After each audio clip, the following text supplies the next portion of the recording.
Hello and welcome. Today we're going to dive deep into the fascinating world of internal energy and temperature. We're going to break down what heat really is and how it affects literally everything around us. And we're going to start with a pretty simple question. Have you ever touched a hot mug or a cold glass of water and just wondered what's happening on a level you can't see? I mean, what's the actual physical difference between those two things? That's the core question we're going to explore today. To answer that question, we need to zoom in, like way in. We have to look at the tiny building blocks of matter itself. This slide right here reveals a fundamental secret. Everything around us, whether it's a solid, a liquid, or a gas, is made of tiny particles that are never, ever still. They are in constant motion, vibrating, spinning, and moving all over the place. And all that wiggling and jiggling, it isn't just random chaos. It's a form of energy called kinetic energy, the energy of motion. So the key takeaway here is simple. The faster these particles move, the more kinetic energy they have. It's a direct relationship. So, if everything's always moving, how do we even measure all of this microscopic energy? Well, this leads us to two concepts that often get confused but are fundamentally different. First up, temperature. When you use a thermometer, you're not measuring the total energy. You're measuring the average kinetic energy of all those jiggling particles. It's kind of like calculating the average speed of all the cars on a highway.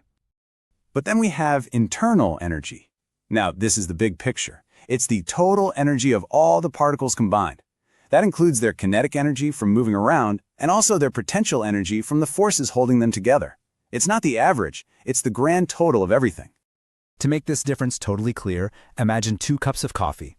A small espresso shot and a huge pot of coffee might have the exact same temperature, meaning the average energy of their particles is the same, but that big pot has way more internal energy, simply because it has so many more particles in it.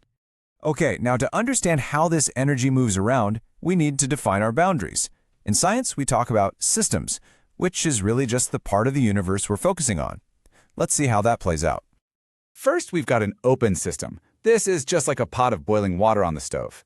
It's exchanging energy with the flame underneath it, and it's exchanging matter with the air as steam rises up. Both energy and matter can cross the boundary. Next is a closed system. A perfect example is a sealed can of soda. You can put it in the fridge to cool it down or leave it in the sun to warm it up, so it exchanges energy.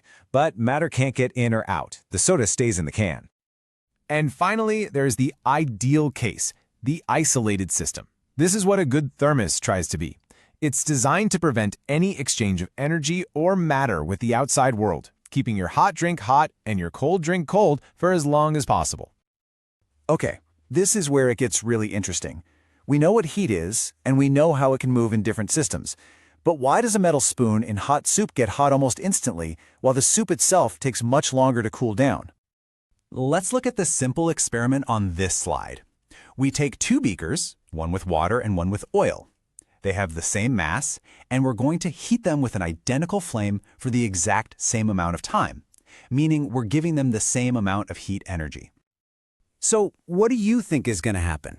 You might intuitively know the answer, but the science behind it is the key. The oil's temperature skyrockets compared to the water. But why? They both receive the same amount of energy. The answer lies in a property called specific heat. It's a measure of how much energy a material can soak up before its temperature rises. Officially, it's the amount of heat needed to raise the temperature of 1 kilogram of a substance by 1 degree Celsius. And this slide is the big reveal. Look at these numbers. The specific heat of water is 4180, while for corn oil, it's just 2000. This means water needs more than double the energy to raise its temperature by the same amount. It's an incredible energy sponge. This unique property of water isn't just some fun fact. It's one of the most important properties for life and technology on Earth. Let's explore why. So, the bottom line is this. Water's high specific heat allows it to absorb and store massive amounts of heat energy without its own temperature changing dramatically. This makes it an unbelievable thermal regulator. And you see this in action every day. Your car engine generates a tremendous amount of heat. Water is used as a coolant because it can circulate through the engine, absorb all that waste heat, and carry it away without boiling, keeping the engine from overheating. Let's quickly trace our journey. We started with the simple idea that all particles are in motion. We learned this motion is kinetic energy, and that temperature is just the average of that energy. Transferring that energy is what we call heat. And finally, we saw how a material's specific heat determines how much it resists a change in temperature when it absorbs that heat. And this leaves us with a final thought to tie it all together.